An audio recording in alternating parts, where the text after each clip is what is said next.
In this lab setup, I have the environment prepared for the demo on the NFV. Over here, I have a few PE routers as well as P routers to form the MPLS crowd.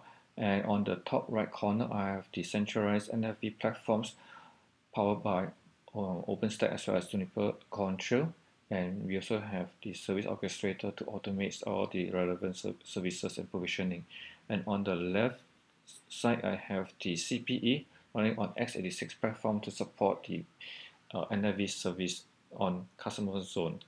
So over here, before the any of the additional service is enabled, the CPE just behave as a normal routing transport mode where you can provide the connectivities for the PC1 to PC2.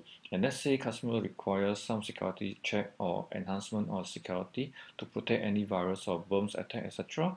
You can actually call for the service providers, or he can go to the self-service portal to enable the UTM's function. Over here, the UTM will be running as a virtual mode running on the X86 platform CPE on-premises customer zone.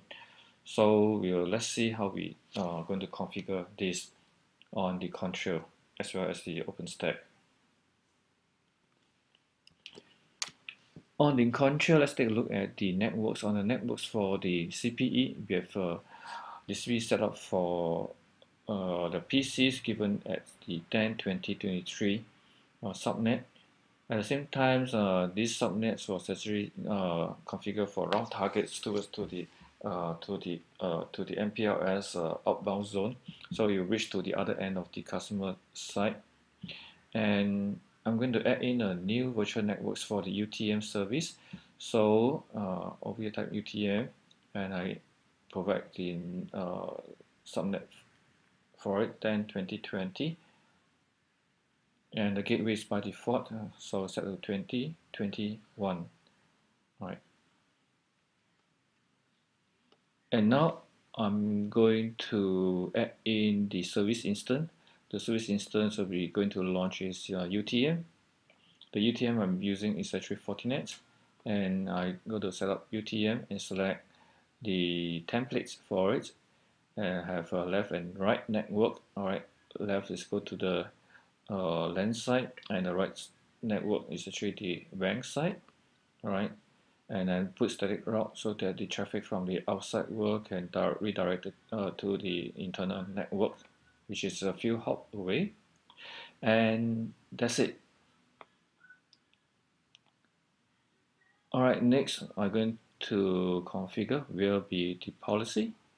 So, and from the policy side, I will create a new policies to enable from the internal LAN virtual networks to the external WAN virtual networks, which where the UTM is going to be sitting on. So I select internal and the external, which is the UTM right virtual network. Right, and then I click on service chaining, enable service for the UTM. Right. Next one, I will associate this policy to the network that's required, which is the LAN networks where the PC is connecting to, and also the right network where the UTM will be enforced on. Okay.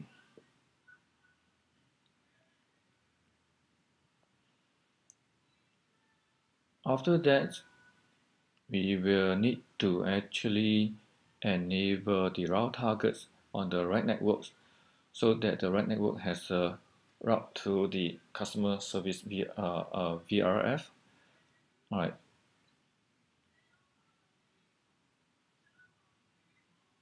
Okay, that has been configured.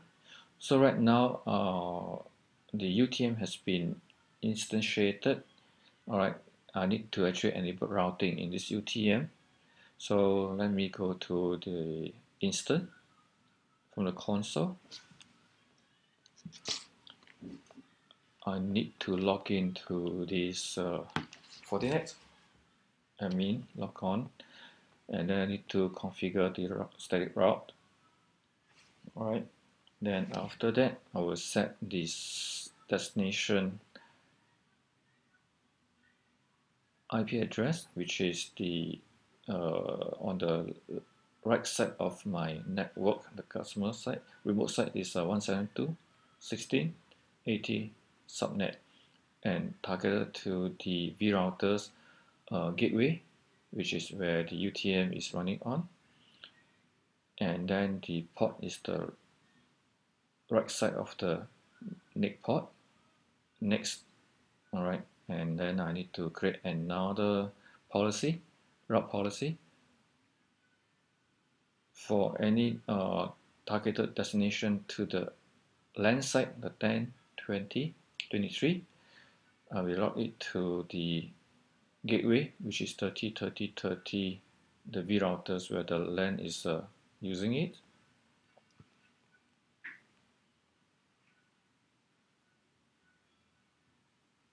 And then set to port 2, which is the left side of the network, the trusted zone, let's say. And over here, and show router static, I will be able to see the configuration for the management, for the left network, and for the right network. Next, I'll do a diagnostic sniffer to check on the ping. So there isn't any ICMC ping. Let me go to the LAN virtual network and disable the VRF so that the traffic will be steered into the UTM and pass it back to the right network. So right now I can see the ICMP protocol, which I have the request and reply traffic going through the network. I mean going through the UTM. And over here, after that, I can ensure that any of the security threats will be blocked by the existing UTM that I have just provisioned on the NFV platform, a small little CPE box that is going to be deployed, supposed to be deployed at the customer premises. Alright, thank you for watching. Have a good time. Bye bye.